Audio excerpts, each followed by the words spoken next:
أعوذ بالله من الشيطان الرجيم.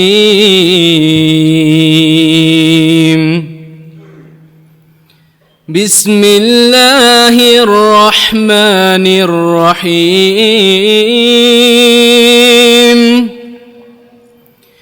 يا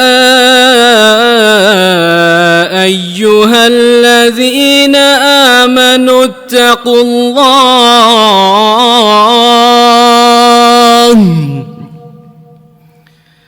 يا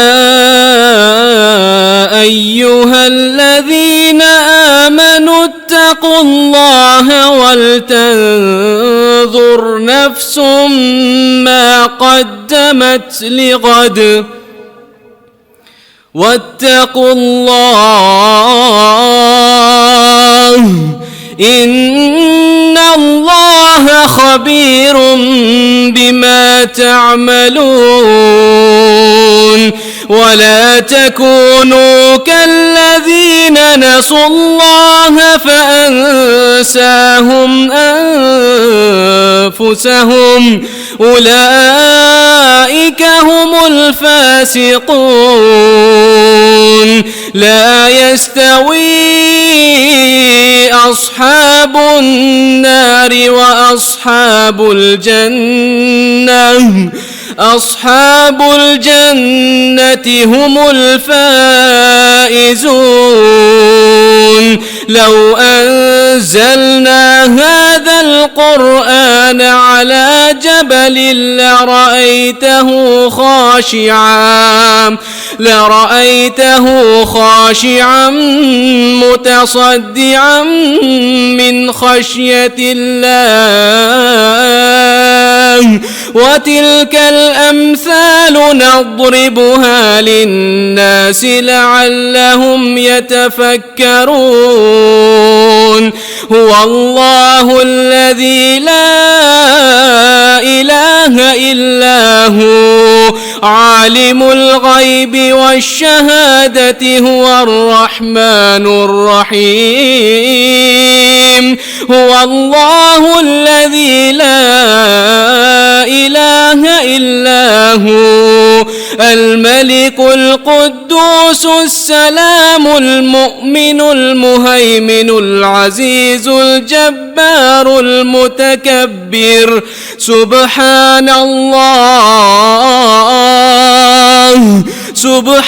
الله عما يشركون. هو الله الخالق البارئ المصور له الأسماء الحسنى يسبح له ما في السماوات والأرض وهو العزيز الحكيم.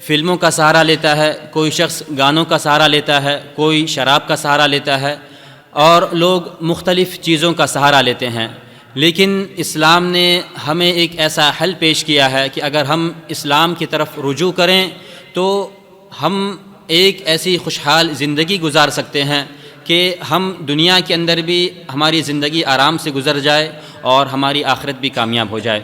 میں زیادہ وقت نہ لیتے ہوئے شیخ سے گزارش کروں گا کہ اس موضوع کے اوپر آپ کو قیمتی نصیحتوں سے نوازیں، اور اللہ رب العالمین سے دعا ہے کہ اللہ رب العالمین ہماری زندگی کو خوشحال گزارے اور ہماری آخرت کو بھی کامیاب بنائیں۔ شیخ قاری صہیب احمد میر محمدی حفظہ اللہ۔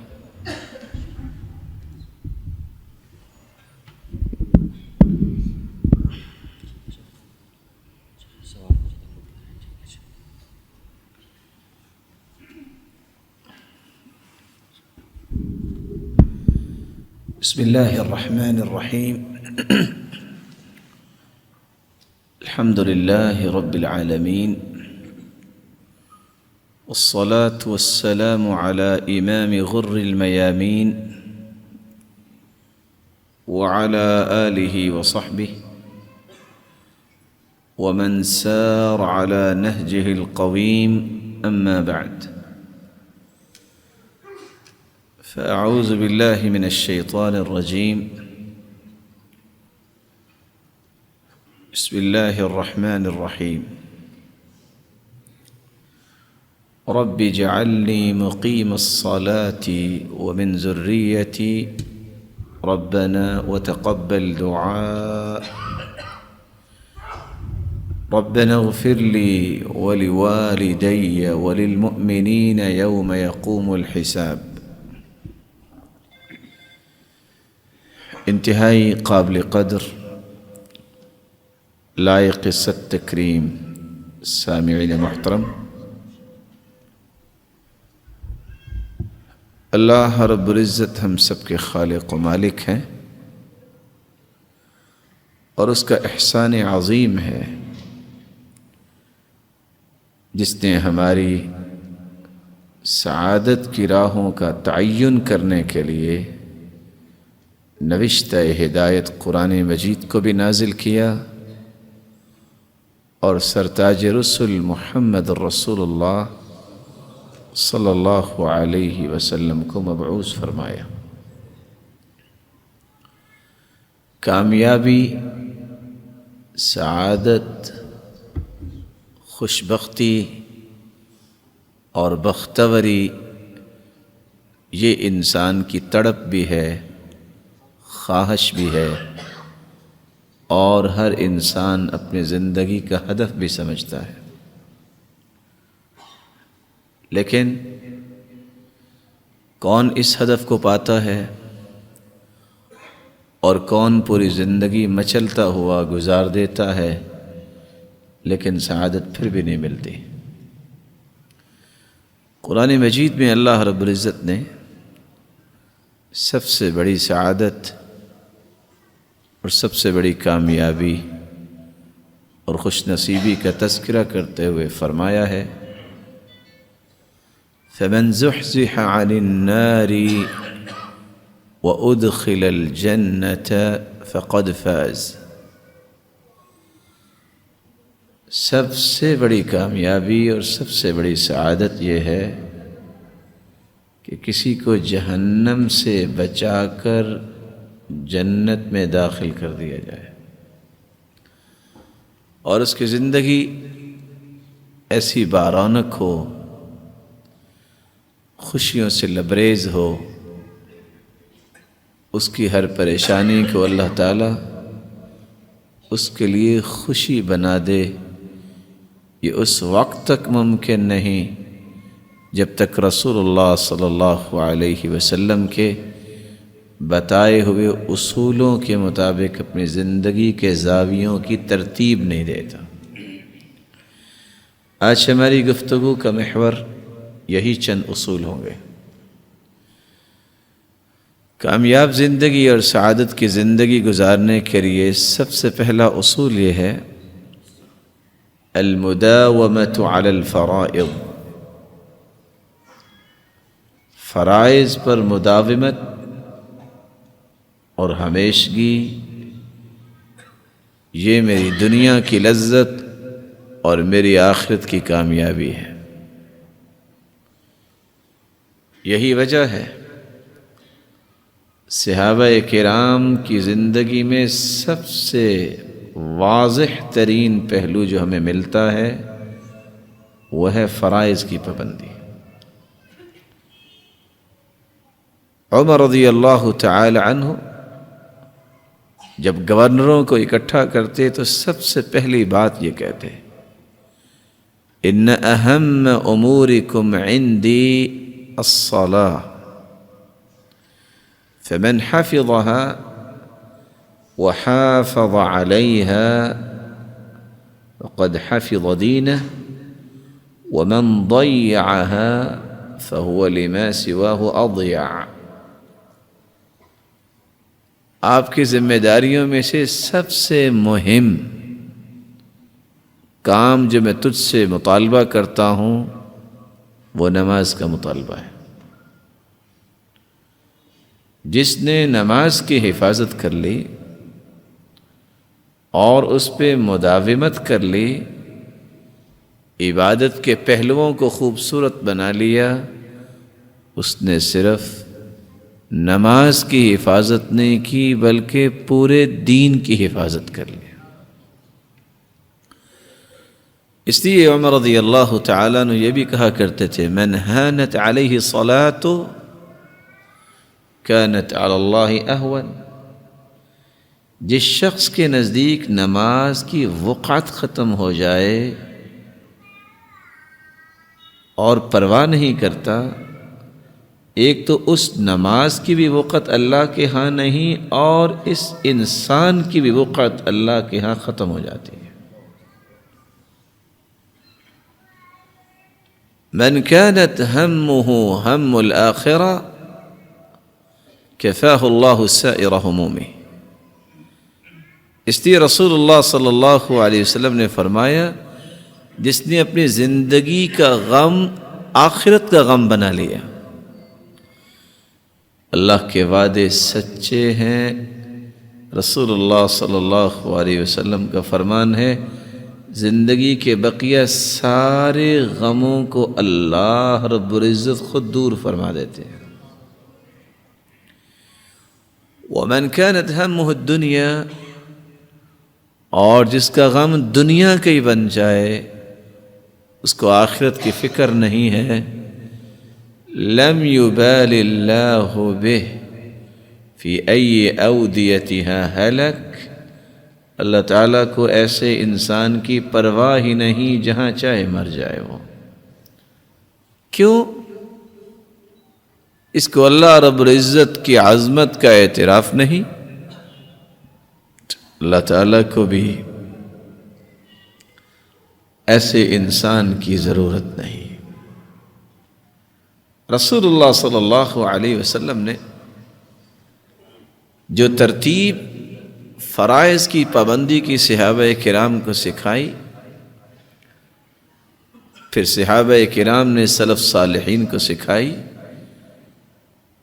اس ترتیب کے چند پہلو غور سے سننے والے ہیں۔ سفیان ابن عیینہ رحمۃ اللہ علیہ کہا کرتے تھے، لوگوں، عبادت دو قسم کی ہے۔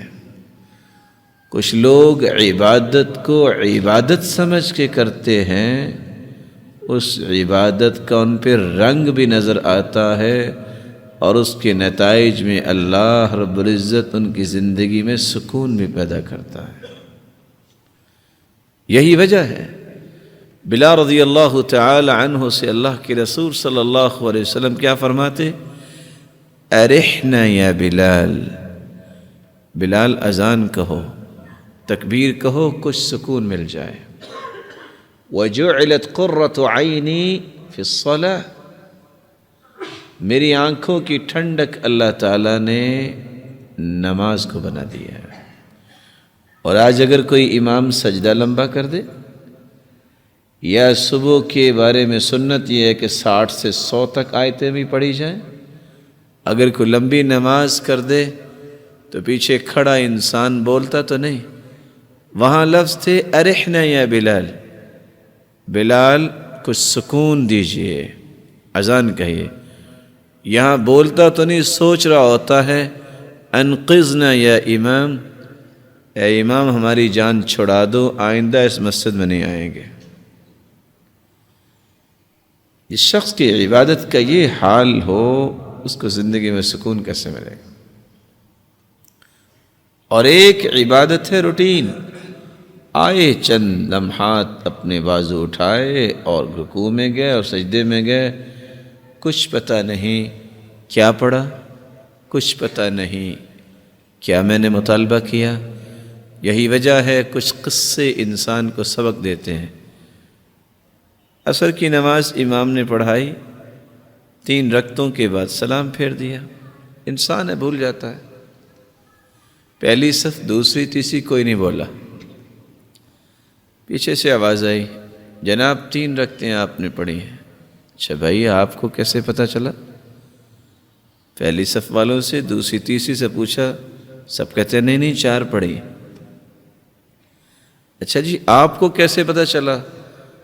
کہا پتہ کیسے چلنا ہے، میں ہر روز عصر کی نماز پہ 4 رکعتوں میں اپنی 4 دکانوں کا حساب کرتا ہوں، میری ایک دکان بچ گئی ہے. اس کو یہ فکر نہیں ہے کہ میری 4 رکعتیں نہیں ہوئی. اس بیچارے کو وہ کسی اور زاویے میں زندگی گزار رہا ہے، اس کی ایک دکان بچ گئی ہے. اور ان تینوں کو بھی پتہ نہیں چلا، کیوں؟ روٹین ہے. عبادت سمجھ کر جو عبادت کرتا ہے، سفیان ابن عیینہ کہتے ہیں جو عزت نہیں کرتا عبادت کی وہ عبادت کا حق ادا نہیں کرتا. وَمِن تَوْقِيرِ الصَّلَاةِ أَن تَأْتِيَهَا قَبْلَ الْإِقَامَةِ، اور نماز کی عزت و توقیر کیا ہے؟ تم اقامت سے پہلے آؤ، تم صف میں کھڑے نظر آؤ. صحابی کہتے ہیں اپنے بیٹے سے ادرکت الصلاة معنا، تم نے نماز پڑھی ہمارے ساتھ؟ قال نعم، نماز پڑھی. قال ادرکت التکبیرۃ الاولی، تکبیر اولی تم نے پا لی؟ قال لا، تکبیر اولی نہیں پا سکا. تو صحابی نے کیا کہا؟ لما فاتك منها خیر من 100 ناقہ کلها سود العیون. بیٹا اگر تم تکبیر اولی پا لیتے 100 اونٹنیاں جو سیاہ آنکھوں والی ہیں اس سے قیمتی یہ تکبیر اولی تھی. دوسرے لفظوں میں آپ کہہ سکتے ہیں یہ سرخ اونٹ، یہ اونٹنیاں اس وقت اتنی قیمتی تھیں، آج دنیا میں یہ سب سے مہنگی گاڑی ہے. اگر کسی کو 100 گاڑیاں مل جائیں رات کو سے نیند آئے گی؟ صحابہ کرام کا موقف کیا تھا؟ تکبیر اولی تمہیں مل جاتی تو 100 اونٹنیوں سے بھی زیادہ بہتر تھی. اس لیے رسول اللہ صلی اللہ علیہ وسلم نے صحابی کو حکم دیا لا تترکن صلاة مکتوبہ وَإِن قُطِعْتَ أَوْ حُرِّقْتَ، تجھے کاٹ دیا جائے، تجھے جلا دیا جائے، فرض نماز نہ چھوڑنا، فرض نماز نہ چھوڑنا. اور رسول اللہ صلی اللہ علیہ وسلم نے عبداللہ ابن ام مکتوم رضی اللہ تعالی عنہ، نبی نے صحابی 6 عذر لے کر آئے یہ اجازت لینے کے لیے کہ میں مسجد میں نہ آؤں. صحیح مسلم کی روایت ہے جس میں 3 عذروں کا تذکرہ ہے. عبداللہ ابن ام مکتوم رضی اللہ تعالی عنہ تشریف لائے اور کہتے ہیں یا رسول اللہ صلی اللہ علیہ وسلم انی رجل ضریر البصر شاسع الدار وليس لي قائد يلاومني الى المسجد. اے سرتاج رسل میں نبینا انسان ہوں. ایک عذر، میرا گھر مسجد سے دور ہے، 2 عذر، گھر سے مسجد تک کوئی لانے والا نہیں ہے، 3 عذر، وَهَلْ تَجِدُ لِي رُخْصَةً أَنْ أُصَلِّيَ فِي بَيْتِي، کیا میرے لیے اجازت نہیں ہے کہ میں گھر میں نماز پڑھ لیا کروں؟ قَالَ وَهَلْ تَسْمَعُ النِّدَاءَ، اذان سنتے ہو؟ قَالَ نَعَمْ، اذان تو سنتا ہوں، جھوٹ بولنا تو آپ نے سکھایا ہی نہیں۔ کہا پھر مسجد میں آ کے نماز پڑھو۔ 4تھا عذر لے کے پھر آ گئے، یا رسول اللہ صلی اللہ علیہ وسلم، ان بین بیتی و مسجدی نخلا و شجرا، میرے گھر اور مسجد کے درمیان درخت ہیں، جھاڑیاں ہیں، میں نبینا انسان رات کی تاریکی میں نکلوں، کسی درخت اور جھاڑی سے الجھ جاؤں، کیا بنے گا؟ اجازت نہیں ہے۔ قال وهل تسمع النداء، اذان سنتے ہو؟ قال نعم، اذان تو سنتا ہوں۔ کہا مسجد میں آ کے نماز پڑھو۔ 5واں عذر لے کے پھر آئے، یا رسول اللہ صلی اللہ علیہ وسلم، ان المدینۃ کثیرۃ الہوام والسباع، مدینے کے اندر جانور ہیں، درندے ہیں، میں نبینا انسان ہوں، رات کو نکلوں، کوئی جانور اپنا ذوق پورا کر لے، کوئی درندہ اپنا ذوق پورا کر لے تو میرا کیا بنے گا؟ قال وهل تسمع المؤذن في البيت الذي انت فيه، جس گھر میں رہتے ہو وہاں مؤذن کی آواز پہنچتی ہے؟ قال نعم، کیوں نہیں؟ فرمایا پھر مسجد میں آ کے نماز پڑھو۔ 6واں عذر لے کے پھر آ گئے اور آ کے کھڑے ہو گئے اور کیا کہتے ہیں؟ یا رسول اللہ صلی اللہ علیہ وسلم، انا کما ترانی، آپ مجھے دیکھ رہے ہیں، قد ذهب بصری، میری آنکھوں کی بینائی جا چکی ہے، ورق عظمی ودبر سنی، میں بوڑھا بھی ہو چکا ہوں، اب تو میری ہڈیاں بھی باریک ہو گئی ہیں، اب بھی نہیں کہ میں گھر میں نماز پڑھ لیا کروں۔ قال وهل تسمع حي على الصلاة حي على الفلاح، آواز سنتے ہو کہ آؤ نماز کی طرف اور کامیابی کی طرف۔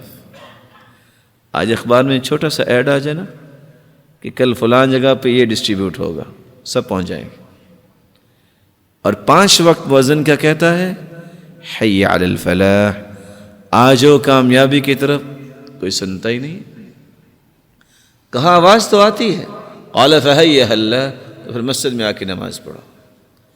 6 عذر، نبینے ہیں، گھر مسجد سے دور، لانے والا کوئی نہیں، راستے میں گھر اور مسجد کے درمیان جھاڑیاں اور درخت، درندے اور جانور، اور 6ٹھی بات، بوڑھے ہو گئے۔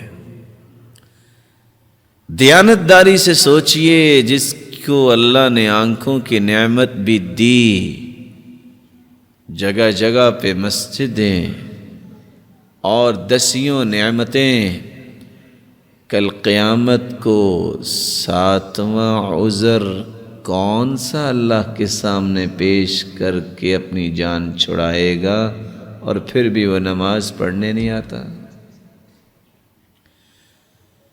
جو لوگ نماز پڑھنے مسجد میں آتے ہیں، ہم ان سے گزارش کرتے ہیں نماز وہ پڑھو جو قبول ہو جائے، اور نماز قبول وہ ہوگی جو سنت کے مطابق ہوگی، جو رسول اللہ صلی اللہ علیہ وسلم نے پڑھی۔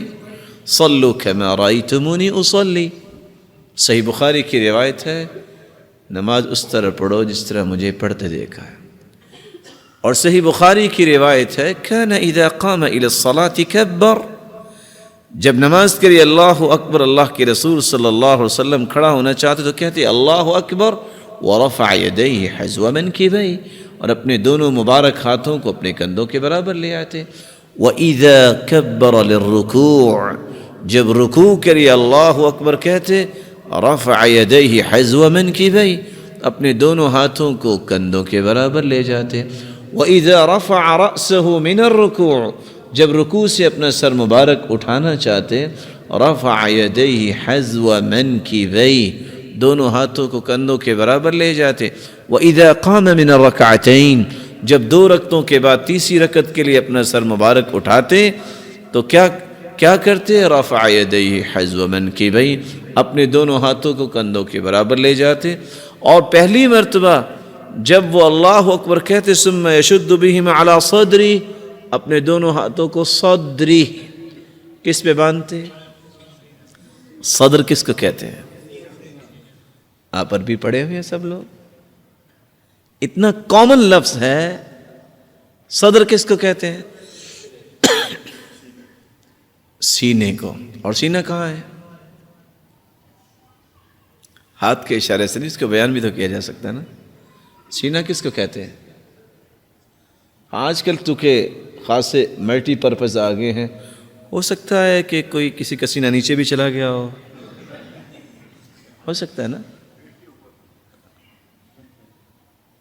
ایک شخص زندگی نماز پڑھتا ہے, اس نے رسول اللہ صلی اللہ علیہ وسلم کے طریقے کے مطابق نماز نہیں پڑھی.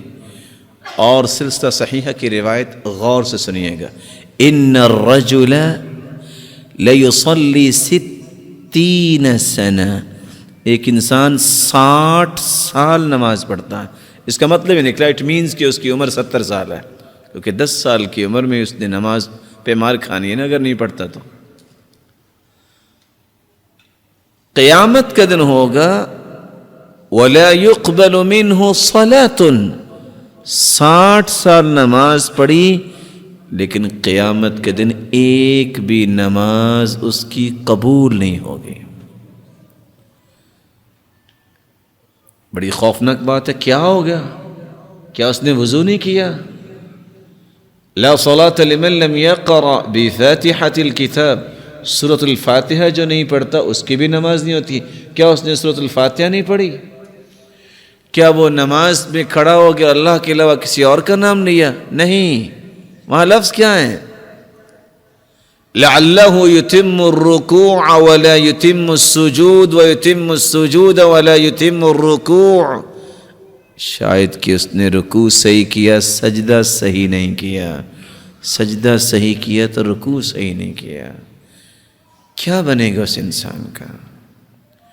رسول اللہ صلی اللہ علیہ وسلم کے طریقے کے مطابق نہیں.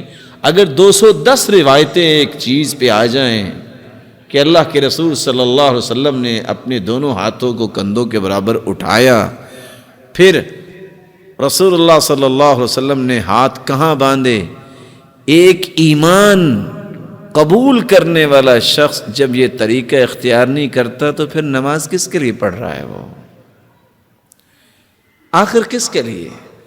اس رب نے تو قبول کرنی ہے وہ نماز جو اپنے پیغمبر کو سکھائی. اس لیے جو مسجد میں آ جائے ان سے ہم گزارش کرتے ہیں کہ وہ سنت کے مطابق نماز پڑھیں. جو نہیں آئے ان کو مسجد میں لانے کی ہم گزارش کرتے ہیں. اور جو نماز پڑھتا ہی نہیں ہے اللہ تعالیٰ ہدایت نصیب فرمائے. اگر کتابیں کھولتے ہیں نا تو کتابیں بول کے کہتی ہیں ایسا انسان جو نماز پڑھتا ہی نہیں, جو نماز کہتا ہے ضروری نہیں ہے, یہ کون سی فرض ہے؟ یہ تو بھوکے لوگ پڑھتے ہیں جن کو کھانے پینے کو کچھ ملتا نہیں ہے تو وہ رو رلا کے اللہ سے کچھ مانگتے ہیں, میرے پاس تو سب کچھ موجود ہے, مجھے کیا نماز کی ضرورت ہے. تو کتابیں بول کے کہتی ہیں من ترک الصلاة متعمدا فقد کفر. جو معاند ہیں کہتے ہیں نماز ہے ہی نہیں, ضرورت ہی نہیں, تو کافر ہو جاتا ہے. اور ایسا انسان اگر بغیر توبہ کے مر جائے تو ایسے انسان کے بارے میں کتابیں کیا کہتی ہیں؟ لا یغسل, اس کا غسل کی ضرورت نہیں ہے. ولا یکفن, اس کو کفن کی بھی ضرورت نہیں ہے. ولا یصلی علیہ, اس کا جنازہ پڑھنے کی بھی ضرورت نہیں ہے. ولا یدعى له بالمغفرہ, اس کے بخشش کی دعا کی بھی ضرورت نہیں ہے. ولا یدفن فی مقابر المسلمین, مسلمانوں کے قبرستان میں بھی اس کو دفن کرنے کی ضرورت نہیں ہے. اور رسول اللہ صلی اللہ علیہ وسلم نے فرمایا من صلی العشاء فی جماعت کان کقیام نصف لیلہ ومن صلی العشاء والفجر فی جماعت کان کقیام لیلہ. آسانی اتنی ہے, عشاء کی نماز کو باجماعت پڑھ لے, آدھی رات کی تہجد اس کے نامہ اعمال میں لکھ دی جاتی ہے. اور جو صبح کی نماز پڑھ لے اس کو اجر و ثواب تہجد کا بھی مل جاتا ہے۔ اور دین نے اتنی خوبصورت یہ بات بیان کی ہے، رسول اللہ صلی اللہ علیہ وسلم نے فرمایا من اتى فراشه وهو ينوي ان يقوم يصلي من الليل فغلبت عيناه حتى اصبح كتب له ما نوى وكان نومه صدقة عليه من ربه عز وجل۔ جو شخص رات سوتے وقت نیت کر لیتا ہے کہ میں صبح تہجد پڑھوں گا، انسان اگر نیت یہ کرتا ہے اے مالک الملک مجھے توفیق عطا فرما، رات کی تاریکی میں تیرے سامنے کھڑے ہونے کی لذتیں ہی کچھ عجیب ہیں، اے اللہ یہ لذت مجھے بھی عطا کر دے اور تہجد کے وقت مجھے اپنے سامنے کھڑا ہونے کی توفیق دے دے۔ انسان سو گیا، وضو کیا، اذکار کیے اور سو گیا، فغلبت عیناہ حتی اصبح، نیند کا اتنا غلبہ ہوا صبح کی اذان ہوگی اور پتہ ہی نہیں چلا۔ اللہ رب العزت فرشتوں سے کہتے ہیں نا قیدت عبدی بقید من قیودی، سلایا تو میں نے ہے، یہ نیت کر کے سویا تھا نا، جو اس نے نیت کی اس نے تہجد پڑھی ہے یا نہیں پڑھی اس کے نامہ اعمال میں تہجد لکھ دو۔ وَكَانَ نَوْمُهُ صَدَقَةً عَلَيْهِ مِنْ رَبِّهِ عَزَّ وَجَلَّ، رات کی تاریکی میں لوگ صدقہ کرتے رہے، یہ تو سویا رہا، اس کی 4 یا 6 گھنٹے نیند کو ہی صدقہ بنا کے اس کے نام اعمال میں لکھتا، اللہ وہ بھی ضائع نہیں کرتا۔ وَمَنْ صَلَّى الْفَجْرَ فِي جَمَاعَةٍ فَهُوَ فِي ذِمَّةِ اللَّهِ فَلَا تُغْفِرُ ذِمَّةَ اللَّهِ، جو فجر کی نماز با جماعت پڑھتا ہے وہ اللہ کی امانت و ضمانت میں چلا جاتا ہے، لوگوں اپنے ہاتھوں سے اپنے خود بخود اللہ کی ضمانت کو نہ توڑا کرو، فجر کی نماز با جماعت پڑھا کرو۔ ومن صلى الفجر في جماعة ثم قعد يذكر الله عز وجل حتى تطلع الشمس ثم صلى ركعتين كانت له كأجر حجة وعمرة تامة تامة تامة، جو صبح کی نماز با جماعت پڑھ لے پھر اللہ کا ذکر کرے یہاں تک کہ سورج نکل آئے، 2 رکعتیں اٹھ کے پڑھ لیتا ہے، اللہ رب العزت مکمل مکمل مکمل حج اور عمرے کا ثواب اسے نصیب فرما دیتے ہیں۔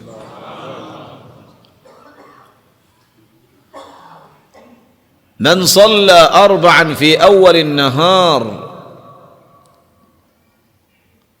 جو 4 رکعتیں پڑھ لیتا ہے، 2 4 6 یا 8 50 کی رکعتیں، على كل سلامة من احدكم صدقہ، دنیا کا امیر ترین آدمی یہ نہیں کہہ سکتا کہ 360 جوڑ ہے انسان کے کہ وہ ہر جوڑ کا ہر روز صدقہ دیتا ہے، لیکن صدقہ دینا ہے یجزئ عنہا رکعۃ من الضحیٰ، جو چاشت کے وقت جس کو صلاۃ الاوابین بھی کہتے ہیں، صلاۃ الاوابین حین رمضت الفصال وحین ترمض الفصال، جب اونٹنی کے بچوں کے پاؤں جلنے لگ جائیں تو یہ وقت ہوتا ہے صلاۃ الاوابین کا، جو 2 یا 4 یا 6 یا 8 رکعتیں پڑھ لے اس کے 360 جسم کے جوڑوں کا صدقہ بھی ادا ہو جاتا ہے، اور اللہ کا وعدہ ہے 4 رکعتیں تم پڑھ لو سارا دن میں تمہیں کافی ہو جاؤں گا۔ اور رسول اللہ صلی اللہ علیہ وسلم نے فرمایا من صلی للہ 40 یوما فی جماعہ يدرك التكبيرة الأولى كتبت له براءتان، براءة من النار وبراءة من النفاق، 40 دن جو تکبیر اولا کے ساتھ نماز پڑھ لے 2 انعام ملیں گے، جب تک زندہ رہے گا منافق نہیں ہوگا، جب فوت ہوگا تو سیدھا جنت میں چلا جائے گا۔ اور رسول اللہ صلی اللہ علیہ وسلم نے فرمایا من صلى 12 ركعة في يوم وليلة بني له بيت في الجنة 4 قبل الظهر وركعتين بعدها وركعتين بعد المغرب وركعتين بعد العشاء وركعتين قبل صلاة الفجر، 12 رکعتیں 24 گھنٹوں میں جو پڑھ لیں، 4 ظہر سے پہلے، 2 ظہر کے بعد، 2 مغرب کے بعد، 2 عشاء کے بعد اور 2 فجر سے پہلے، 12 سنتیں جو پڑھ لیتا ہے اللہ رب العزت اس کا جنت میں گھر بنا دیتے ہیں۔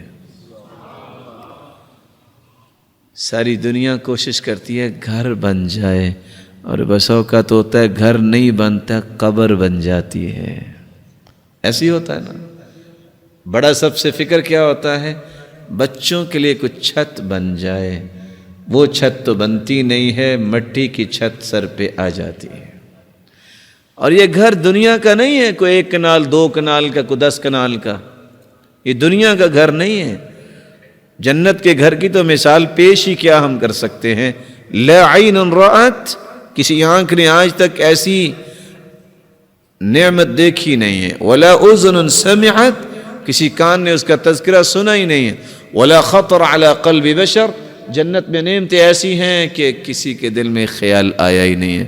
وہ اتفاق سے امارات میں کچھ چند دینی پروگرام تھے، ایک شخص کہتا ہے جی فلاں وہ ہے جو خلیفہ ٹاور ہے نا بہت اونچا، میں کہا یہ تو دیکھ لیا ہے، جنت میں ایسی ہیں جو آج تک کسی نے دیکھی نہیں۔ جنت کا اور دنیا کا مقابلہ کیسا؟ اس لیے رسول اللہ صلی اللہ علیہ وسلم نے فرمایا ان فی الجنت لخیمۃ مجوفۃ من لؤلؤ، مکان نہیں، جنت میں جو خیمہ ہوگا نا وہ موتی کے اندر بنا ہوگا۔ موتی دیکھا ہوا آپ نے کتنا کو موٹا ہوتا ہے؟ آپ نے اتنا موٹا موتی دیکھا ہے؟ اللہ اکبر۔ موتی کے اندر خیمہ ہوگا، عرضها 60 میلا، اس کی چوڑائی صرف 60 میل ہوگی۔ لمبائی کتنی ہوگی؟ یہ تو چوڑائی ہے نا، اور اس کی اونچائی کتنی ہوگی؟ آپ میں سے کوئی ایسا میرا بھائی بیٹھا ہے جو 60 میل کا مالک ہو؟ بولے۔ یہ خیمہ ہے جنت کا۔ اللہ تعالیٰ جنت میں سب کو مالک بنا دے۔ وَمَنْ صَلَّى 4 قَبْلَ الظُّهْرِ و4 بَعْدَهَا حَرَّمَهُ اللَّهُ عَلَى النَّارِ، جو 4 ظہر سے پہلے 4 ظہر کے بعد پڑھ لے اللہ تعالیٰ اس کو جہنم پہ حرام قرار دے دیتے۔ رحم اللہ امرأ صلی 4 قبل العصر، جو عصر کے سے پہلے 4 رکعتیں پڑھ لے، ہمت کر لے، اللہ اس پہ اپنی رحمت کی برکھا برسا دیتے ہیں۔ اور رسول اللہ صلی اللہ علیہ وسلم نے فرمایا من قام ب10 آیات لم یکتب من الغافلین، جو رات کی تاریکی میں 10 آیتیں، صرف 10 آیتیں اللہ کے سامنے کھڑا ہو کے پڑھ لے۔ کیا مطلب 10 آیتوں کا؟ آپ میں سے آخری 2 صورتیں کس کس کو یاد ہیں؟ ہاتھ کھڑا کیجئے۔ قل اعوذ برب الفلق اور قل اعوذ برب الناس، ان 2 صورتوں کی 11 آیتیں ہیں۔ کچھ بھی یاد نہیں ہے، اٹھ کے 2 رکعتوں میں یہ 2 صورتیں پڑھ لے۔ فرمایا لم یکتب من الغافلین، اللہ تعالیٰ اس کا نام غافلوں سے کاٹ دیتے ہیں، اس کے اندر غفلت نہیں آئے گی۔ اللہ ہر ایک کے نصیبے میں فرمائے۔ عبداللہ ابن عمر رضی اللہ تعالی عنہ 14 سال کی عمر، خواب آ گئی، اور رسول اللہ صلی اللہ علیہ وسلم کا مزاج مبارک تھا، آپ صبح کی نماز پڑھاتے اور صحابہ سے کہتے ہر رأى احد منکم الرؤیا فلیقصها، کسی نے خواب دیکھا ہے تو مجھے بتائیں میں تعبیر کرتا ہوں۔ ان کی بڑی خواہش تھی کہ مجھے خواب ہے، لیکن خواب ایسے تو نہیں آتے، وہ تو خود بخود ہی آتے ہیں نا۔ ایک دن خواب آ گیا، بھاگے، آج میں بھی تعبیر پوچھوں گا۔ صحابہ کرام تشریف فرما تھے، وقت نہیں ملا۔ حفصہ رضی اللہ تعالی عنہ کے گھر پہنچے، جو اللہ کے رسول صلی اللہ علیہ وسلم کی بیوی ہے اور ان کی بہن تھی۔ خواب پیش کیا کہ میں سویا ہوا تھا، آنے والے 2 آئے، مجھے اٹھا کے لے جا رہے تھے، سامنے آگ کے شعلے، میں ڈر گیا۔ آگے سے ایک شخص آیا اور کہتا ہے لم ترا، ڈرنے کی بات نہیں ہے۔ آپ نے خواب کی تعبیر 4 کلمات سے کی، نعم الرجل عبد اللہ لو كان يصلي من اللیل، عبداللہ بہت اچھا ہے اگر تہجد کی پابندی کر لے۔ ان 4 کلمات، هذه الكلمات الاربعہ غیرت حیات عبداللہ ابن عمر، 14 سال کی عمر میں خواب آیا، 86 سال تقریباً زندہ رہے۔ نافع بیان کرتے ہیں کہ ہر رات عشاء کی نماز کے بعد پیالے میں پانی رکھ لیتے اور تہجد جب پڑھتے اگر اونگ آتی تو دوبارہ چہرے کو دھو لیتے، کبھی انہوں نے ناغہ نہیں پھر کیا۔ دوبارہ پھر خواب آ گئی، پھر بھاگیا، یا رسول اللہ صلی اللہ علیہ وسلم خواب آئی ہے، بتائیے۔ کہا ایک خوبصورت ریشم کا ٹکڑا ہے، میں اس کے اوپر بیٹھا ہوں، میں بیٹھا بیٹھا جدھر کو نظر اٹھاتا ہوں وہ اڑا کے مجھے جنت کی اس سائڈ پہ لے جاتا ہے، اگر میں دوسری طرف دیکھتا ہوں تو وہ اڑا کے مجھے جنت کی دوسری طرف لے جاتا ہے۔ فرمایا نعم الرجل عبد اللہ لو کان یصلی من اللیل، بہت ہی اچھا ہے انسان عبداللہ اگر تہجد پہ پابندی کر لے۔ علیکم بقیام اللیل فإنہ دأب الصالحین قبلکم وہی قربۃ الی ربکم ومکفر للسیئات ومنہاۃ للآثام ومطردۃ للداء عن الجسد۔ لازم پکڑو رات کی نماز کو، یہ قربت کی نشانی ہے، یہ انبیاء اور صلحاء کا طریقہ ہے، اس سے گناہ معاف ہوتے ہیں بلکہ انسان گناہوں سے بچ جاتا ہے اور جسم کی بیماریاں اللہ ختم کر دیتے ہیں۔ اور قرآن نے ایک راز بیان کیا ہے جو راز ہم میں سے ہر شخص چاہتا ہے، آپ میں سے کون شخص چاہتا ہے کہ میں بات ایسی کروں جس کا کوئی کاٹ نہ کر سکے؟ خواہش تو ہوتی ہے نا، میرا آفس ایسا ہو اس سے بڑا کسی کا آفس نہ ہو، خواہش تو ہوتی ہے نا۔ قرآن نے اس کا راز بیان کیا ہے، ان ناشئۃ اللیل ہی اشد وطئا واقوم قیلا۔ ان ناشئۃ اللیل، رات کو اٹھ کے نماز پڑھنا، جتنے بہادر لوگ اور بطل لوگ وہ ہوتے ہیں تہجد گزار، کوئی نہیں ہوتا۔ وَأَقْوَمُ قِيلًا، اور بات اتنی پختہ ان کی ہوتی ہے کہ کوئی کاٹ نہیں کر سکتا۔ اور کہنے والوں نے سچ کہا، اگر تہجد پڑھنے والا صالح انسان اس کے خلاف سوچ کے بھی جاؤ نا کہ آج میں نے بس کہنا ہے اور کہہ دینا ہے، وہاں جا کے زبان کھلتی ہی نہیں ہے، ہمت نہیں مانتا انسان، کیونکہ اللہ کی رحمت ہوتی ہے اس پہ، اور اللہ تعالیٰ نے اسے روحانی قوت دی ہے، ایمانی قوت دی ہے۔ دوسرا اصول المحافظۃ علی تلاوت القرآن، قرآن کی تلاوت، ہر نئے دن کا آغاز اللہ کی کلام سے کرنے والا زندگی کے ہر غم سے دور ہو سکتا ہے۔ ابو موسیٰ اشعری رضی اللہ تعالی عنہ اور عمر رضی اللہ تعالی عنہ کو مقام کیسے ملا؟ اس بات میں کوئی شک نہیں ہے کہ کائنات میں سب سے اعلیٰ صحابہ کرام میں ابو بکر ہیں رضی اللہ عنہ، لیکن عمر رضی اللہ تعالیٰ عنہ بات کرتے اللہ قرآن بنا کے بھیج دیتے۔ بیت اللہ میں آئے کہتے ہیں یا رسول اللہ لو اتخذنا ذلك المقام للمصلی، ہم یہاں مقام ابراہیم پہ نماز نہ پڑھ لیں؟ جبریل ہواؤں اور فضاؤں میں تیرتے ہوئے آئے، واتخذوا من مقام ابراہیم مصلی، آیت نازل ہوگی کہ یہاں 2 رکعتیں پڑھیں۔ عمر رضی اللہ تعالیٰ عنہ اللہ کے رسول صلی اللہ علیہ وسلم کے پاس آئے، کہتے ہیں یا رسول اللہ صلی اللہ علیہ وسلم دخل علیک البر والفاجر ولو امرت امہات المؤمنین بالحجاب، آپ کے پاس نیک لوگ بھی آتے ہیں، برے لوگ بھی آتے ہیں، آپ مومنوں کی ماؤں کو پردے کا حکم کیوں نہیں دے دیتے؟ ابھی یہ بات مکمل نہیں ہوئی، پردے کی آیات لے کے جبریل امین نازل ہو گیا۔ سبب کیا تھا؟ ان کے بیٹے عبداللہ ابن عمر بیان کرتے ہیں کہ عمر کی حالت یہ تھی، كان اذا دخل البيت نشر المصحف قرأ فيه، عمر کی زندگی کا طریقہ یہ تھا، نماز پڑھاتے، ذکر کرتے اور گھر میں داخل ہوتے، سب سے پہلا کام قرآن کھول کے بیٹھ جاتے۔ آج سے 20-25 سال پہلے یہی حالت تھی مسلمانوں کی، لوگ صبح صبح قرآن کھول کے پڑھتے ہیں، باقی کام نہیں۔ آج وہ حدیث میں آتا ہے كان لا ينام الا والسواك عند رأسه، رسول اللہ صلی اللہ علیہ وسلم اس وقت تک سوتے ہی نہیں تھے جب تک عائشہ صدیقہ رضی اللہ تعالی عنہ مسواک تیار کر کے آپ کے تکیے کے پاس رکھ نہیں دیتی تھی. آج سوتے وقت بھی ریموٹ پاس ہے اور اٹھتے وقت بھی سب سے پہلا کام ریموٹ ہی ہاتھ میں ہوتا ہے. کہاں سے سکون آئے گا؟ جانتے ہیں ریموٹ کس کا؟ وہ رات نا اصل میں لیٹ نائٹ ایک ڈرامہ لگتا ہے. اعوذ باللہ، اعوذ بوجہ اللہ. یبعث الناس علی ما ماتوا، قیامت کے دن ہر شخص اسی حالت میں اٹھایا جائے گا جس حالت میں اسے موت آئی. سوچے اگر اتنی غلیظ سائٹ پہ اس کی رات گزرتی ہے، اگر اس حالت میں موت آ گئی تو قیامت کو کس طرح اٹھایا جائے گا؟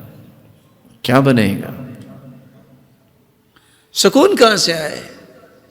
سکون کے یہ راستے ہیں. ابو موسیٰ اشعری رضی اللہ تعالی عنہ فرماتے ہیں انی لاستحیی الا انظر فی عہد ربی فی اليوم مرہ او مرتین. لوگوں مجھے شرم آتی ہے میری زندگی کا ایک دن گزر جائے اور میں نے اپنے رب کی کلام کو پڑھا ہی نہ ہو، مجھے شرم آتی ہے. اور 40 دن کا نصاب بیان کیا. اقرأ فی 40. جب عبداللہ ابن عمر نے پوچھا کیا قرآن کتنی دیر میں ختم کروں، آپ نے فرمایا اقرأ فی 40، 40 دن میں. آپ میں سے کون بھائی ہے جو 40 دن میں قرآن ختم کرتا ہے؟ بتائیے. آپ میرے محترم ہیں، میں بھی سوچوں آپ بھی سوچیں، ہم کہاں کھڑے ہیں؟ اقرأ فی 30، ایک مہینے میں. کہانی میں اور پڑھنا چاہتا ہوں. اقرأ فی 20، فی 10، فی 7. زیادہ سے زیادہ 40 دن میں قرآن ختم کرنے کا آرڈر اللہ کے رسول نے دیا. اور اگر زیادہ پڑھنا ہے تو 7 دن میں اور 3 دن میں ختم کرو. لیکن 3 دن میں جو قرآن ختم کرتا ہے اس نے قرآن کو سمجھا نہیں، یعنی اتنی تیزی سے پڑھا ہے. قرآن کو سمجھ کر پڑھنا چاہیے. کون ہے جو 40 دن میں قرآن ختم کرتا ہے؟ یہ روحانی غذا جب تک نہیں ہوگی دنیا کا سکون کہاں سے آئے گا؟ امام احمد بن حنبل رحمۃ اللہ علیہ اور امام شافعی رحمۃ اللہ علیہ استاد شاگرد تھے. امام شافعی رحمۃ اللہ علیہ کے پاس کچھ فقہاء آئے اور وہ قرآن کھول کے بیٹھے، پڑھ رہے ہیں اور پڑھ رہے ہیں اور پڑھ رہے ہیں. کہتے ہیں ہم بھی آئے ہیں، ہم سے بھی کوئی بات کیجئے. کہتے ہیں قد شغلکم الفقہ عن القرآن، تمہیں تو فقہ نے قرآن سے مشغول کر دیا ہے. مجھے لگتا ہے میں تو قرآن کھول کے بسا اوقات عشاء کی نماز پڑھ کے بیٹھتا ہوں، اتنی لذت آتی ہے فما اطبقہ حتی الصباح. صبح کی اذان کا وقت ہو جاتا ہے اور قرآن بند کرنے کو جی نہیں چاہتا. یحییٰ بن معاذ سے کسی نے پوچھا آخری سانسوں میں ہو کوئی خواہش؟ کہتے ہیں 2 خواہشیں. اشتہی من الدنیا شیئین بیتا خالیا ومصحفا جید الخط اقرأ فی. 2 ہی خواہشیں ہیں. دنیا سے جا رہا ہوں، خالی گھر مل جائے، قرآن کا نسخہ مل جائے اور میں بیٹھ کے قرآن پڑھتا نظر آؤں. امام شافعی رحمۃ اللہ علیہ یہ استاد ہیں اور امام احمد بن حنبل رحمۃ اللہ علیہ شاگرد ہیں. اللہ شاگرد بھی ہمیں ایسا بنائے اور استاد بھی ایسا بنائے. امام احمد بن حنبل بیمار ہو گئے تو استاد امام شافعی یہ سن کے کہ میرا شاگرد بیمار ہو گیا وہ بھی بیمار ہو گئے. کسی نے پوچھا یہ کیا؟ کہتے ہیں میں دیکھتا ہوں کہ اللہ نے جو اس کو صلاحیت دی ہے، جو کام میں نہیں کر سکتا شاید اللہ اس سے لے لے. آج ہم تو کہتے ہیں نا نہیں میرا شاگرد مجھ سے اوپر جائے، یہ نہیں ہو سکتا. اور عبداللہ بن عباس کیا کہا کرتے تھے؟ کسی نے پوچھا 18 سال کے بچے ہو، 65 سال کے لوگ تمہارا فتویٰ مانتے ہیں، راز کیا ہے؟ کہا پہلا راز اللہ کی رحمت، دوسرا راز اللہ کے رسول کی دعا، اور تیسرا راز جب میں پڑھانے بیٹھتا ہوں نا تو میں کہتا ہوں یا اللہ مجھ سے سیکھنے والوں کو مجھ سے بھی بڑا عالم بنا. کتنا پیارا دل ہے. ہم کہتے ہیں بڑا ضرور بنے، لیکن نہیں مجھ سے نہیں بڑا بننا چاہیے. شکر کرو اللہ نے ایسا تمہیں موقع دیا کہ تمہارے شاگرد تم سے اچھا کام کریں. اس بات میں خوشی ہونی چاہیے. خیر امام شافعی رحمۃ اللہ علیہ کو دعوت دی امام احمد بن حنبل نے. وہ گھر آئے، انہوں نے کہا بیٹا اپنی بیٹیوں سے کہا کہ میرے استاد وہ آ رہے ہیں جس کے اندر 2 کوالٹیاں ہیں، ایک تہجد گزار ہیں، ایک نہ کھانا بہت تھوڑا کھاتے ہیں. آج ہم کوالٹی کیا بیان کرتے ہیں؟ کھانا بہت کھاتا ہے. اور حدیث کیا کہتی ہے؟ بحسب ابن آدم لقیمات یقمن صلبہ فإن كان لا محالہ فثلث لطعامہ وثلث لشرابہ وثلث لنفسہ. آدمی کے لیے اتنے ہی لقمے کافی ہیں کہ اس کی کمر سیدھی رہے. ہاں اگر بہت اچھا کھانا ہے کہیں اور کہتے ہیں کیا ہی ٹیسٹی کھانا ہے، تو پھر تھوڑی سی سیگریگیشن اور کچھ ڈویژن اس طرح کر لو. پیٹ کا ایک حصہ کھانے کے لیے، ایک پینے کے لیے پانی کے لیے، اور ایک سانس لینے کے لیے. بادشاہ نہ بنو. کچھ لوگ بادشاہ ہوتے ہیں نا، کہتے ہیں تینوں ہی سے کھانے سے تو بھرو نا، پانی دائیں بائیں آ ہی جائے گا، اور سانس کی کون سی بات ہے، آئے نہ آئے. البطر تذہب الفطن. زیادہ کھانا انسان کو کند ذہن کرتا ہے. یہ صلاحیت نہیں ہے. اگر اللہ نے کھانے کے لیے پیدا کیا ہوتا تو کم از کم ایک گائے اور بھینس جتنا تو پیٹ لگایا ہوتا نا، لیکن نہیں لگایا. تو جو اس کا لگایا نہیں ہے وہ اتنا بنانا چاہے تو عیب ہوگا نا. خیر وہ آ گئے. کھانا آج بھی عربوں کا مزاج ہے، اس وقت بھی تھا. پیش کر دیا سارے کا سارا کھانا. آج تو کوئی مہمان آ جائے نا، میزبان کو پتہ چل جائے ویسے اچانک سے، تو وہ چہرہ موڑ لیتا ہے. بعد میں کیا السلام، اچھا آپ کب آئے؟ تو پہلے کیوں دوسری طرف دیکھ رہے تھے کہ کھانا نہ کھلانا پڑے؟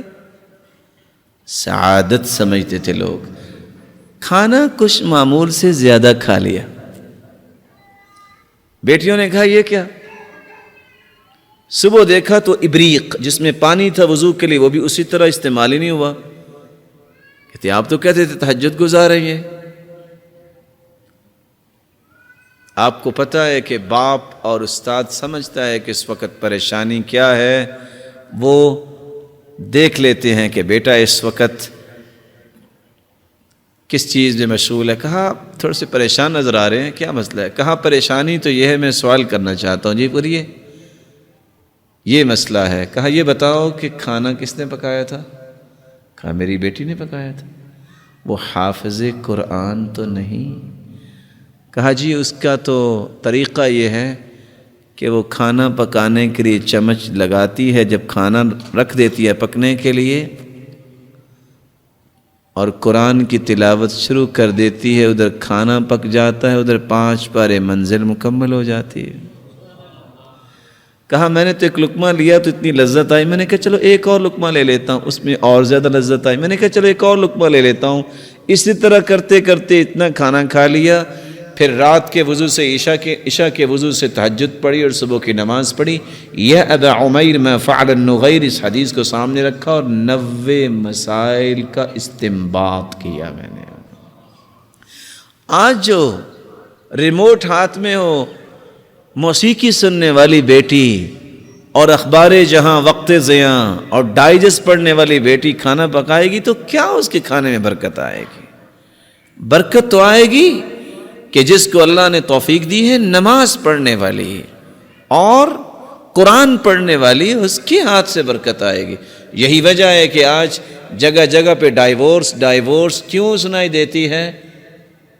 بازار سے کھانا کھانا جائز ہے، اس بات میں تو کوئی شک نہیں. لیکن سلف کیا کہتے تھے؟ جس گھر میں کھانا پکتا ہوگا نا اس گھر میں لڑائی نہیں ہوگی. آج اگر کھانا نہیں پکتا وہ کہتا ہے ٹھیک ہے مجھے بیوی کی کیا ضرورت، میں ہوٹل سے کھا لوں گا. کردار ادا کیا ہے گھروں کو توڑنے کا اس چیز نے بھی. اور گھر تو آپ کے سامنے بیوی وضو کرتی ہے، نماز پڑھتی ہے، آپ کو کیا پتہ جہاں آپ کھانا کھاتے ہیں کتنے نمازی ہیں وہ. لیکن ہم نے کبھی سوچا؟ سعادت سمجھتی تھیں وہ عورتیں کہ یہ نماز پڑھے گا، تجارت کرے گا اسلامی، میں اس کو کھانا پکا کے دوں اور اس کے اجر میں شریک ہو جاؤں. رسول اللہ صلی اللہ علیہ وسلم کا کھانا لے کے خدیجہ رضی اللہ تعالیٰ عنہ گھر سے نکلی اور پہاڑ پہ جا رہی ہیں. کہاں؟ غار حرا میں. عورت ذات. اس وقت گیس اور بجلی اور اوون کی سہولت تو نہیں تھی، لیکن ابھی وہ غار میں نہیں پہنچی، جبریل امین ہواؤں اور فضاؤں میں تیرتے ہوئے پہلے پہنچ گئے. اور کیا فرمایا؟ یا رسول اللہ صلی اللہ علیہ وسلم ان هذه خدیجہ، یہ آپ کی زوجہ مطہرہ خدیجہ آ رہی ہیں. بیدہا اناء فیہ طعام او شراب او ادام، اس کے پاس ایک برتن ہے، آپ کے لیے کھانا لے کے آ رہی ہیں. پہاڑ پہ چڑھیں گی، سر میں درد بھی ہوگی، چکر بھی آئیں گے.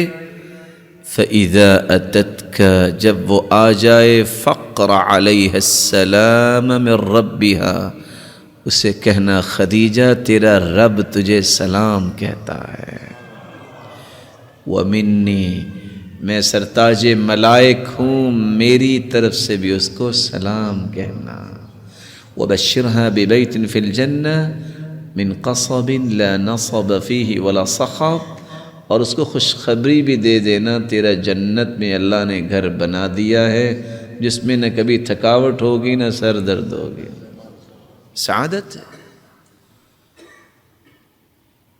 اگلے اصول کو بیان کرنے سے پہلے ایک چھوٹا سا وعدہ اگر آپ خوشی سے دے دیں تو لے سکتا ہوں میں. کون بھائی ہے جو وعدہ کرتا ہے کہ آئندہ زندگی ہر نئے دن کا آغاز قرآن مجید کی تلاوت سے ہوگا؟ آپ جتنا بھی پڑھ سکیں پڑھیں گے انشاءاللہ. آپ اس کی اس تلاوت کے نتیجے میں اپنی زندگی میں رونق دیکھیے گا. ہوتا کیا ہے؟ سب سے پہلے اٹھ کے دیکھتے ہیں اخبار پہ کیا لکھا ہے. ارے جو اللہ نے وحی نازل کی ہے وہ پڑھو. رات کو چھپنے والی نہ جانے اس میں جھوٹ کتنی اور سچ کتنے ہیں. اس کو کیوں پہلے پڑھتے ہو؟ پڑھ لو اگر تم نے کوئی حکومت میں کردار ادا کرنا ہے, کوئی اچھائی کا کردار ادا کرنا ہے, لیکن سب سے پہلے اس وحی کو پڑھو جو میری اور آپ کے رشتوں ہدایت کے لیے آئی. تیسرا اصول سعادت مندی کا, اپنے دل کو بغض, حسد, تعصب, عناد, عصبیت سے پاک اور صاف کر لو. دل کا مرر جتنا صاف ہوگا اس کی روشنی لالٹین کی طرح اتنی دور جائے گی. آج پھول سجانا ہو نا تو پھول کو سجانے کے لیے جو چیز ہم خریدتے ہیں نا اتنا پھول مہنگا نہیں ہوتا جتنا جس میں پھول رکھا جاتا ہے وہ مہنگا ہوتا ہے.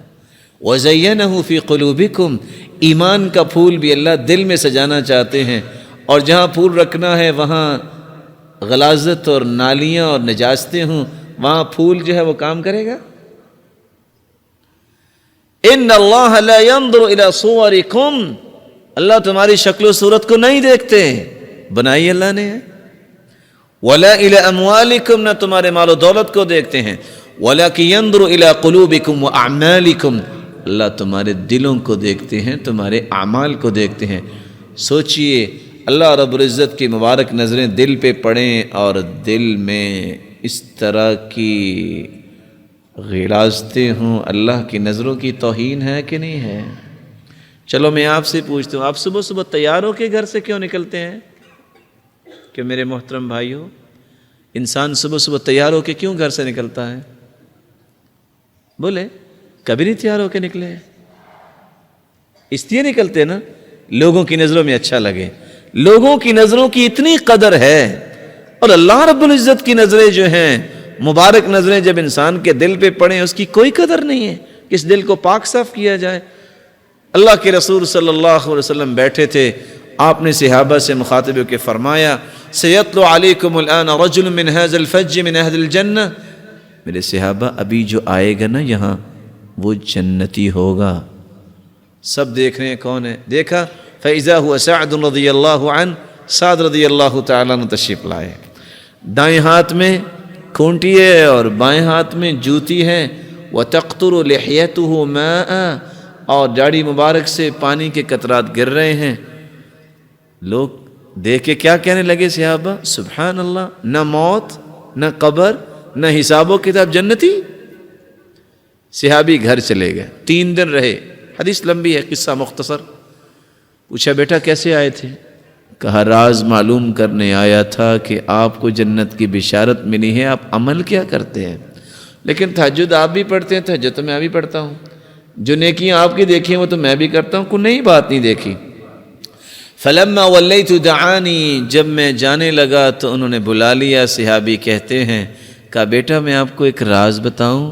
کہا بتائیے. کہا جب میں سونے لگتا ہوں تو میں کیا کرتا ہوں, لا اجد غلا لأحد من المسلمین, میں کہتا ہوں اے اللہ میں نے سب کو معاف کیا, دل کو صاف کیا, تو مجھے معاف کر دے, میں دل میں کوئی بغض اور حسد نہیں رکھتا، اللہ نے جنت کی بشارت دے دی۔ اور دوسری روایت میں آتا ہے وَلَيْسَ فِي قَلْبِي غِمْرٌ، میرے دل میں کوئی کڑن، کوئی تنگی اور کوئی گرا نہیں ہے۔ وَلَا أَحْسُدُ عَلَىٰ أَحَدٍ عَلَىٰ شَيْءٍ أَعْطَاهُ اللَّهُ إِيَّاهُ، میں نے آج تک کسی پہ حسد نہیں کیا، اللہ نے جنت کی ضمانت دے دی۔ کر سکتے ہیں وعدہ کہ آج ہم دل کو صاف کر کے سوئیں گے؟ آواز تھوڑے بھائیوں کی آئی۔ تو جو رب اپنے اس بندے کو جنت دے سکتا ہے وہ ہمیں بھی دینے پہ قادر ہے نا۔ دل کی صفائی نہیں، کبھی چین نہیں۔ اور حاسد پہلے مرتا ہے، جس کے بارے میں حسد کر رہا ہے اس کو تو کچھ ہوتا ہے کہ نہیں ہوتا، یہ پہلے جھلس کے مر جاتا ہے بیچارہ۔ دل کی صفائی، رسول اللہ صلی اللہ علیہ وسلم نے فرمایا کائنات میں سب سے افضل وہ ہے کل صدوق اللسان مخموم القلب، زبان کا سچا اور مخموم القلب۔ صحابہ نے پوچھا صدوق اللسان نعرفه فما محموم القلب، زبان کی سچائی تو سمجھ آ گئی، مخموم القلب کیا ہے؟ فرمایا التقی النقی الذي لا اسم فيه ولا بغي ولا غل ولا حسد۔ مخموم القلب ایسا متقی اور صاف ستھرا انسان ہے جس کے دل میں گناہ کے جذبات، حسد کے جذبات، بغاوت کے جذبات، کسی کے بارے میں گرا رکھنے کے جذبات نہ ہوں۔ یہ پوری کائنات سے افضل انسان ہے۔ چوتھا اصول، اور ہم بات کو ختم کرنا چاہیں گے، اگر زندگی اور آخرت میں کامیابی چاہیے تو اپنے اندر نرمی پیدا کر لو۔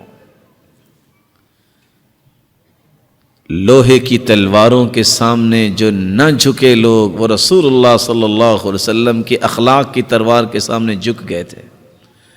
وہ ثمامہ بن اسال، آپ نے سنا ہوا قصہ، چودھری تھا نا، صحابہ نے پکڑا اور اس کو باندھ دیا، انٹیلیجنس نے لیا اور مسجد کے ستون سے باندھ دیا، اور وہ اتنا بپھرا ہوا تھا۔ اللہ کے رسول تشریف لائے، فرماتے ہیں ما عندک یا ثمامہ، ثمامہ کیسے ہو؟ کہتے ہیں تنعم تنعم علی شاکر وَإِن تَقْتُلْ تَقْتُلْ ذَا دَمٍ، احسان کرو گے تو احسان کا بدلہ ملے گا، اگر خون بہایا نا تو بدلہ لینے والے ہیں میرے۔ اللہ کے رسول مسکرا دیے، کہا اس کو دودھ پلاؤ۔ کس کو؟ جو جانی دشمن ہے، جو کہتا ہے مدینے جیسا برا شہر کوئی نہیں، اور نعوذ باللہ آپ جیسا برا کوئی انسان کوئی نہیں، اس کو اللہ کے رسول کیا کہہ رہے ہیں؟ اس کو دودھ پلاؤ۔ آج کوئی گالی دے دینا، کوئی پانی نہیں پلاتا۔ دوسرے دن پھر آئے، تیسرے دن پھر وہی سوال وہی جواب۔ جب تیسرے دن آپ نے جواب وہی سنا، آپ نے فرمایا اطلقوہ، اسے چھوڑ دو۔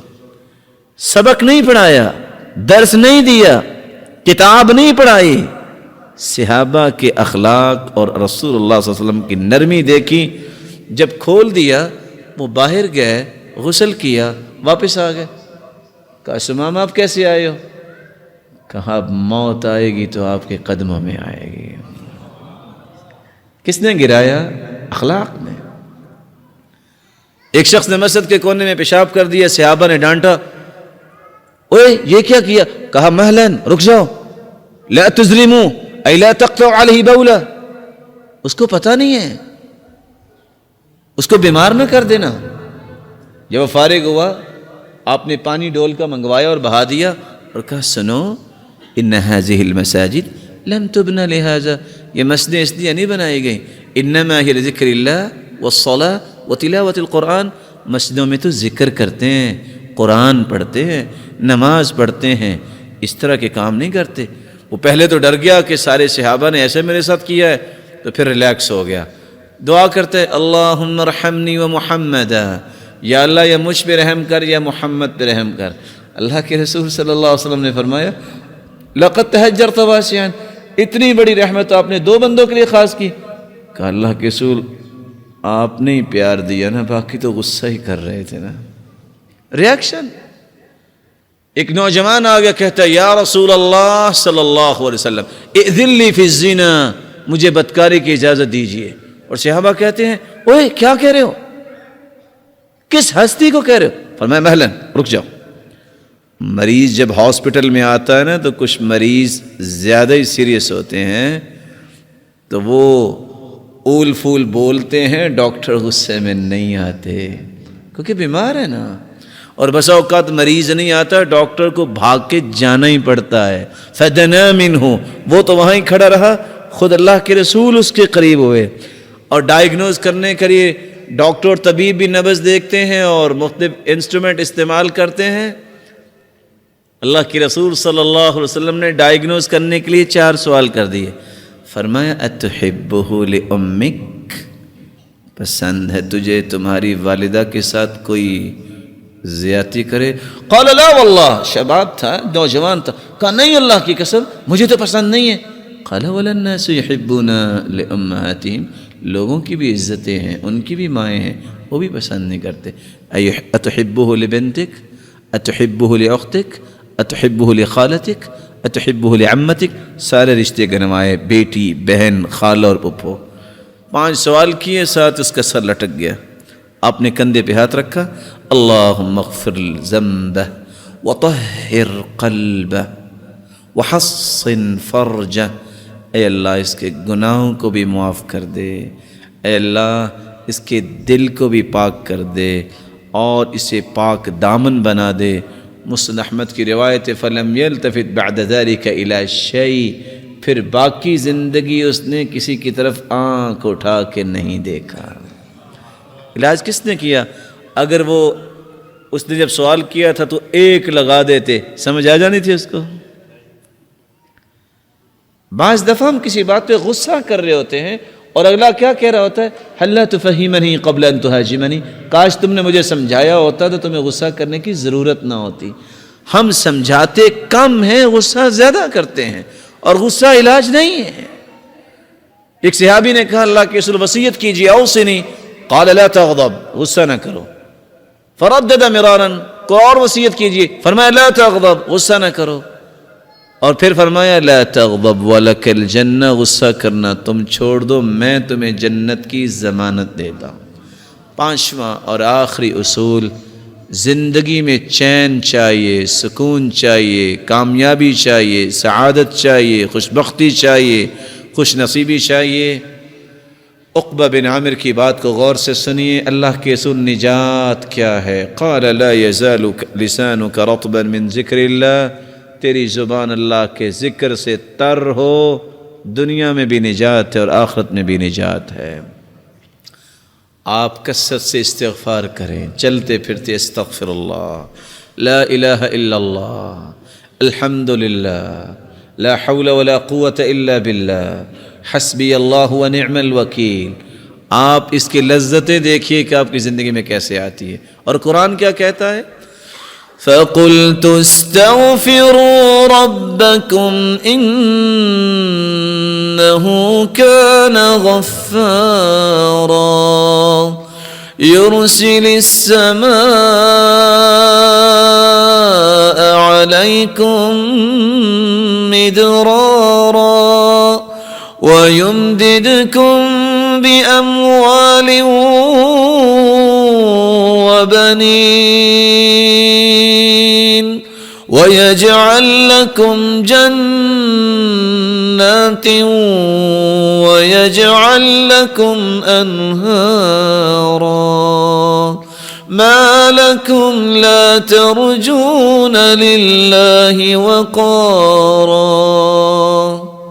استغفار تم کر لو، نقد انعام، سارے گناہ بھی اللہ معاف کر دیں گے، موسلادھار بارشیں بھی برسائیں گے.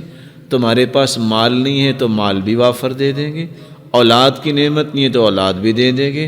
تم سارے پھل تو کبھی کھائے نہیں تم نے زندگی میں کہ سارے پھل ہی گھر میں لے آئیں پوری منڈی اٹھا کے.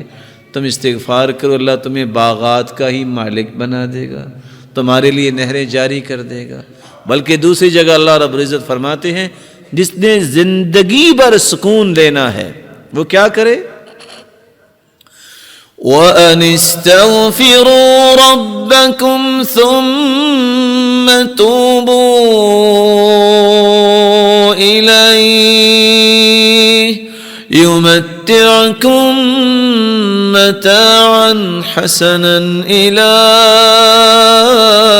أَجَلٍ مُّسَمًّى.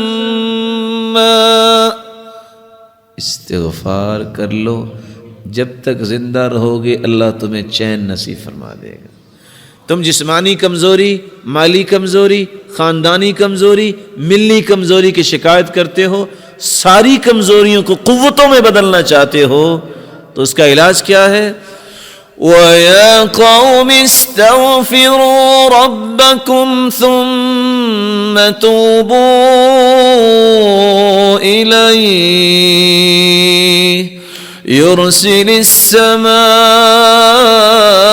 عَلَيْكُمْ مِدْرَارًا وَيَزِدْكُمْ قُوَّةً إِلَىٰ قُوَّتِكُمْ وَلَا تَتَوَلَّوْا مُجْرِمِينَ۔ استغفار تم کر لو، اللہ تعالیٰ تمہاری ہر کمزوری کو قوت میں بدل دیں گے۔ امام احمد بن حنبل رحمۃ اللہ علیہ گھر سے نکلے، مسجد پہنچے، کہتے ہیں کہ لیٹ ہو گیا ہوں، مسجد والے سے کہا مجھے کچھ آرام کا موقع دے دیجیے، کہا نہیں ہمارا نظام ہے، یہاں نہیں کچھ ہو سکتا، جیسے آج بھی بڑے بڑے نظام دنیا میں موجود ہیں۔ کہا چلو مجھے کچھ یہاں انتظار کا موقع دے دو۔ ابھی یہ بات ہو رہی تھی تو ایک نان بھائی گزرا جس کا کام تھا نان بنانا، اس نے کہا اس کو میرا مہمان بننے دو، آپ کیوں اس کو کچھ کہہ رہے ہو؟ گھر لے گیا، چارپائی پہ لٹایا اور خود آٹا لیا اور کیا کرتا ہے؟ استغفر اللہ استغفر اللہ، آٹا گوندھ رہا ہے اور ساتھ استغفر اللہ کہہ رہا ہے۔ اور امام احمد بن حنبل دیکھ رہے ہیں، پوچھتے ہیں آپ کو استغفار نے کچھ فائدہ بھی دیا؟ کہتے ہیں جناب فقیر آدمی تھا، جب سے استغفار کیا مال سنبھالا نہیں جا رہا، اور جب سے استغفار کر رہا ہوں جو خواہش کرتا ہوں اللہ پوری کر دیتے ہیں، لیکن چند دنوں سے خواہش کر رہا ہوں وہ صرف پوری نہیں ہوئی، باقی ساری پوری ہوگی۔ کہا وہ کون سی خواہش ہے جو پوری نہیں ہوئی؟ کہا میں نے اللہ سے دعا کی تھی، یا اللہ، وہ سنا ہے امام احمد بن حنبل ایک ہیں بڑے نیک انسان ہیں، یا اللہ میری بھی ملاقات کروا دے ان سے۔ کہا وہ تو میں ہی ہوں۔ وَقَدْ جُرِرْتُ إِلَيْكَ جَرًّا، آج میں گھر سے نکلا جیسے فرشتہ شاید تیرے ساتھ ملاقات ہی کروانے کے لیے مجھے لے کے آیا ہے۔ مَنْ لَزِمَ الْإِسْتِغْفَارَ جَعَلَ اللَّهُ لَهُ مِنْ كُلِّ هَمٍّ فَرَجًا وَمِنْ كُلِّ ضِيقٍ مَخْرَجًا وَرَزَقَهُ مِنْ حَيْثُ لَا يَحْتَسِبُ۔ جو کثرت سے استغفار کرتا ہے اللہ تعالیٰ اس کی تنگی کو آسانی بنا دیتے ہیں، اللہ تعالیٰ اس کی مصیبت کو خوشی بنا دیتے ہیں، اور وہاں سے رزق عطا کرتے ہیں جہاں سے اس کو کبھی گمان نہیں ہوا۔ اللہ کا ذکر یہ پانچواں اصول ہے کامیاب زندگی گزارنے کے لیے، اور کثرت سے درود پڑھنا۔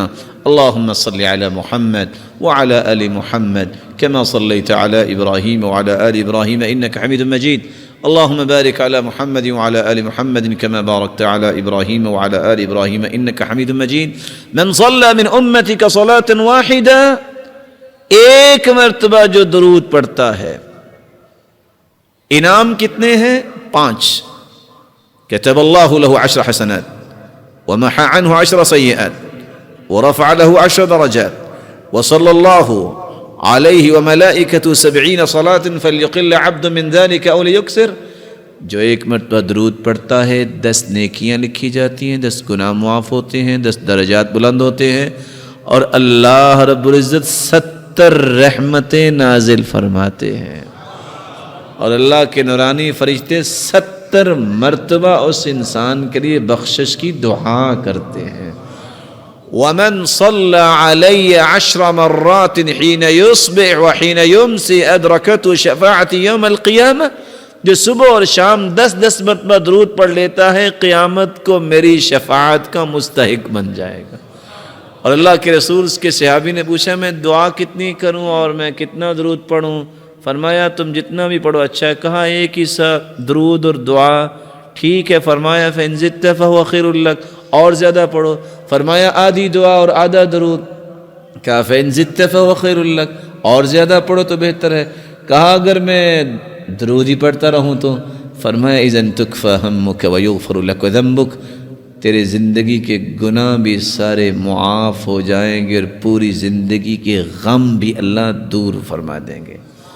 میری اللہ سے دعا ہے اللہ تعالی ہم سب کو سعادت کی زندگی عطا فرمائے، ہمارے گناہوں کو معاف فرمائے، ہماری خطاؤں اور لغزشوں کو معاف فرمائے۔ اللہ رب العزت جو صاحب اولاد ہیں ان کی اولاد کو نیک بنا، دست و بازو بنا، آنکھوں کی ٹھنڈک بنا، صدقہ جاریہ بنا۔ الہ العالمین جو کسی بھی مصیبت میں ان کی مصیبت کو خوشیاں بنا دے، کسی تنگی میں ان کی تنگی کو آسانیاں بنا دے، جو روحانی یا جسمانی بیمار ہیں ان کی بیماریوں کو شفاؤں میں بدل دے۔ الہ العالمین بے اولاد کی جھولیوں کو بھی بارونق بنا دے۔ الہ العالمین صاحب مال کے مال میں برکت فرما اور تقوی نصیب فرما، اور فتنوں اور آزمائشوں سے بچا، اور بے روزگار کو تونگر بنا دے، اور مقروض کے غیبی خزانوں سے مدد فرما۔ الہ العالمین جس طرح تیرے گھر میں آج جمع ہیں ہم سب کو جنت الفردوس میں جمع فرما، اپنے محبوب کی رفاقت نصیب فرما، اور اپنے دیدار کا مستحق بنا۔ وآخر دعوانا ان الحمد للہ رب العالمین۔ جزاک اللہ خیرا و احسن الجزاء۔ اللہ رب العالمین سے دعا ہے کہ اللہ رب العالمین شیخ نے ہمیں جو اصول بتائے ہیں اور جو نصیحتیں کی ہیں، اللہ تعالی ہمیں توفیق دے کہ ہم انہیں اپنی زندگی میں نافذ کریں، اور اللہ رب العالمین سے دعا ہے کہ اللہ تعالی ہمیں خوشحال زندگی گزارنے کی توفیق عطا فرمائے۔ اور اسی کے ساتھ آج کی مجلس کے اختتام کا اعلان کیا جاتا ہے، اور انشاءاللہ کل کا درس جامع ابوبکر حورا جو پولیس اسٹیشن کے پاس جو ہے مسجد ہے، وہاں پر کل کا درس ہوگا، اور کل کے درس کا عنوان ہے فتنہ اور اس کا شرعی علاج۔ آپ لوگوں سے گزارش ہے کہ زیادہ تعداد میں حاضر ہوں۔ السلام علیکم ورحمۃ اللہ وبرکاتہ۔